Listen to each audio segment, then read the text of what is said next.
অনেকে বলে তাদের লুচি নাকি ফুলকো ফুলকো হয় না, আবার অনেকে আছে একদম বানাতেই পারে না। তো আমি কিভাবে ফুলকো ফুলকো লুচি আজকে করলাম। আর এই ভিডিওটা কিন্তু বেশ কয়েকদিন আগের ভিডিও, যেহেতু আমি 2 থেকে 3 দিন কোনো ভিডিও দিতে পারছিলাম না। হ্যালো সবাইকে, কেমন আছো সবাই? আশা করছি সবাই ভালো আছো। আমার নতুন আরেকটি ভিডিওতে তোমাদের সবাইকে স্বাগত জানাই। আজকের ভিডিওটা তাহলে রান্না দিয়েই শুরু করছি। দেখো এইখানে 5 ফোড়ন দিয়ে দিয়েছি, তারপরে দিয়ে দিলাম তেজপাতা। আর হচ্ছে কুমড়োর শাক রান্না করব আলু কাঁঠালের বীজ দিয়ে। আমার কিন্তু খুবই প্রিয় এই সবজিটা। আবার দেখো অনেকে আছে পছন্দ করে না, যেমন আমার বরের কথাই বলি, এভাবে তরকারি রানলে পছন্দ করবে না। আবার ভাজি করে দিলে শাকটা ভালো খাবে আর কি, রসুন দিয়ে, কালো জিরা, তারপরে হচ্ছে কাঁচা লঙ্কা চিরা দিয়ে। তো দুইজনের দুই রকমের মত, কি করব, আমার যেটা খেতে ভালো লাগে সেটাকে আমি খাবো না? দুজনের দু রকম মত হলেও স্বামী স্ত্রীর ভিতরে, তো ওর যেটা পছন্দ ওকে সেটা রান্না করে দিই।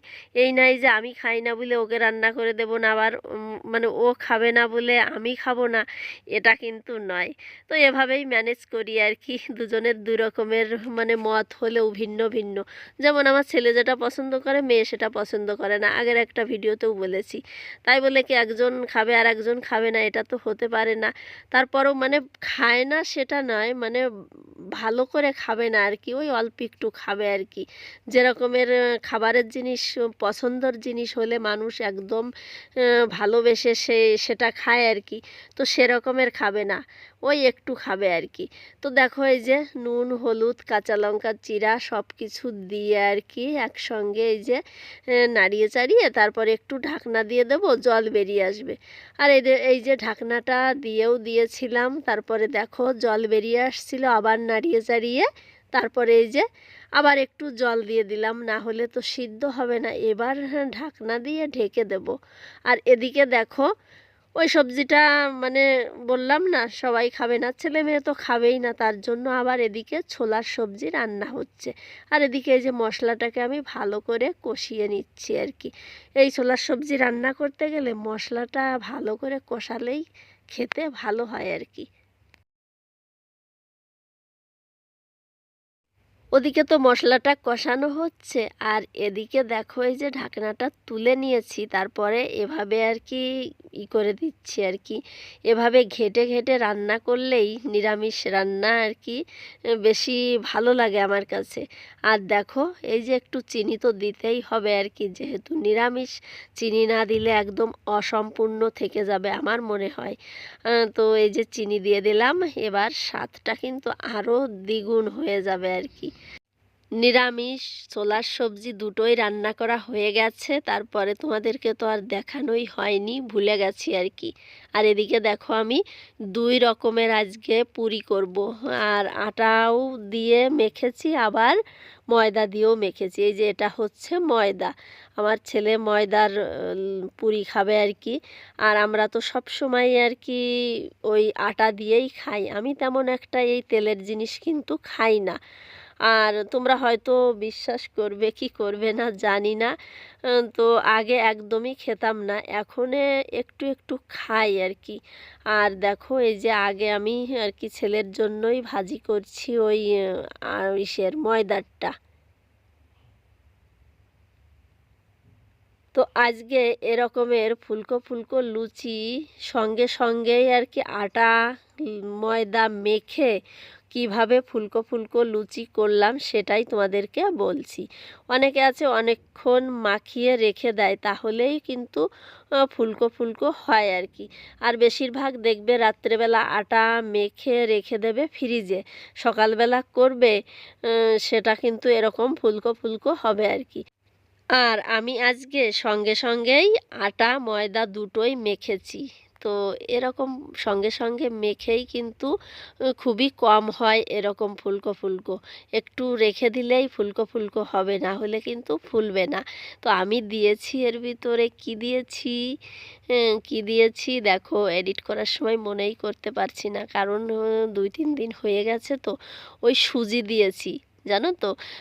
মানে আটার সঙ্গেও সুজি মিলিয়েছি, তারপরে হচ্ছে ময়দার সঙ্গেও সুজি মিলিয়েছি। খেতে কিন্তু দারুণ হয়েছিল। তোমরা যারা এখনও খাওনি তারা একবার ট্রাই করতে পারো। সুজি ময়দার সঙ্গে একটু মাখিয়ে নেবে আর কি। সুজিটাকে একটু আগে থেকে ভিজিয়ে রাখবে, তারপরে ময়দা দিয়ে মাখিয়ে নেবে।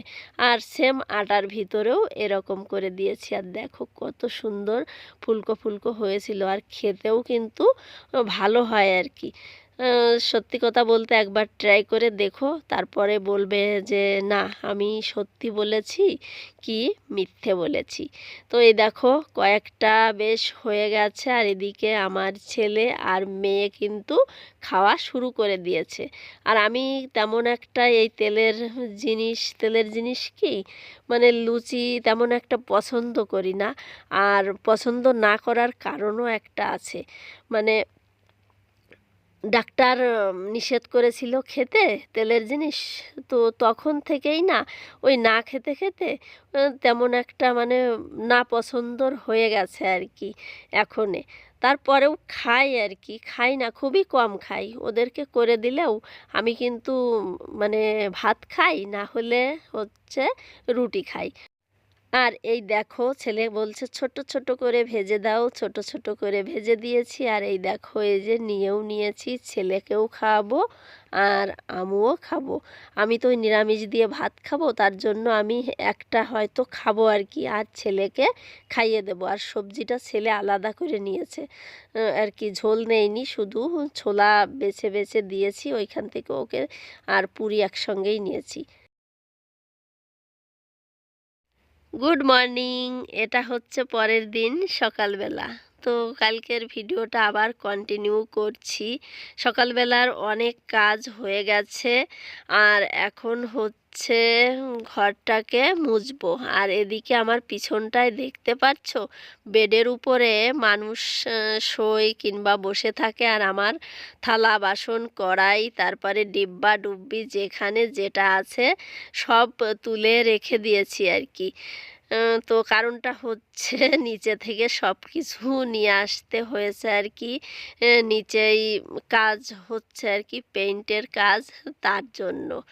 আর আমি ভিডিওও দিতে পারছি না, মানে শরীরটাও তেমন ভালো না, আবার ওই মানে পেইন্টের কাজ হচ্ছে। আর ঘরে কাজ হলে দেখো নতুন ঘর করা, সেইখানে তো কেউ থাকে না।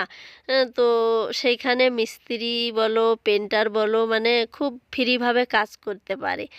আর আমরা ঘরে মানে থাকছি সমস্ত জিনিস, তো সেই ঘরে কাজ হলে ভাঙচুর হলে পেন্ট করতে আসলে একদিকের জিনিস আর একদিকে সরাতে হয়, মানে খুবই ঝামেলা হয় আর কি। যারা এরকম করে তারাই শুধু বুঝবে, না হলে কিন্তু আর কেউ বুঝবে না। যারা নতুন নতুন ঘর করে তারা তো বুঝবে না। তো নতুন যখন বানানো হয় তখন তো থাকা হয় না, এই জন্যে এতটাও মানে কষ্ট হয় না, আর বোঝাও যায় না যে কি হচ্ছে না হচ্ছে। তারপরে দেখো আমি স্নান করে চলে এসেছিলাম ছাদের উপরে, যে কাপড় মেলতে আর কি। ওই মানে দু একটা কাপড় আর কি স্নান করার সময় হাতের সামনে থাকলে সেগুলোই ধুয়ে দিই, আমারগুলোই বেশি দেওয়া হয়।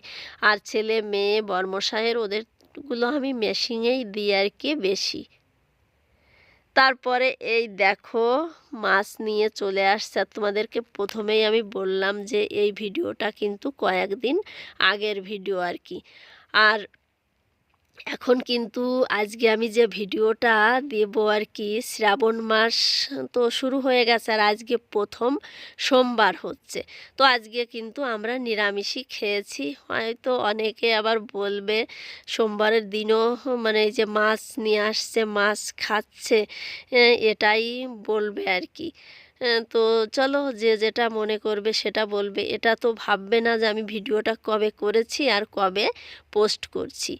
আর জানো তো আমি এই যে মাছ, বড় মাছটা দেখো এই যে কেটে দিচ্ছে আর কি।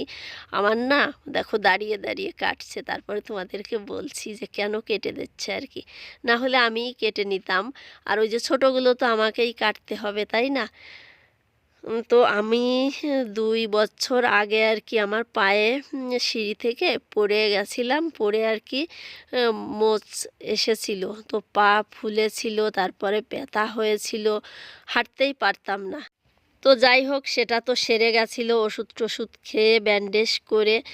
আর এখন 2 বছর পরে এখন কিন্তু আর পড়ে যায়নি, 2 বছর পরে যেয়ে এখন দেখছি আর কি ব্যথা হয়েছে আর হঠাৎ করে ফুলেছে। তো তার জন্য বর্মশাই আর কি এই মাছটা কেটে দিচ্ছে, আর ছোটোগুলো আমি বসে বসে কেটে নিতে পারবো। আর এখন আমি যেহেতু প্রতিদিন বিকালবেলা হাঁটতে যাই, 1 কিলোমিটার মানে যাই আবার 1 কিলোমিটার আসি, তার জন্য মনে হয় পায়ে হয়তো কোনোভাবে লেগে গেছে, তার জন্যই হঠাৎ করে এভাবে ফুলে গেছে আর ব্যথাও হয়েছে কিন্তু। তো এই যে মাছ কাটে উঠতে আমার মানে 2.5 ঘন্টা লেগে গেছে এগুলো ধুয়ে ফ্রিজে তুলতে। তো চলো আজকের মতো ভিডিওটা তাহলে এইখানেই রেখে দিই। ভিডিওটা যদি তোমাদের কোথাও দেখে এতটুকু ভালো লেগে থাকে, প্লিজ চ্যানেলটিকে সাবস্ক্রাইব করে আমার পাশে থেকো, আর একটা লাইক দিও, কমেন্টে আমাকে জানিও তোমাদের কেমন লেগেছে, ভালো না লাগলে সেটাও জানিও। আবার দেখা হবে নেক্সট ব্লগে। সবাই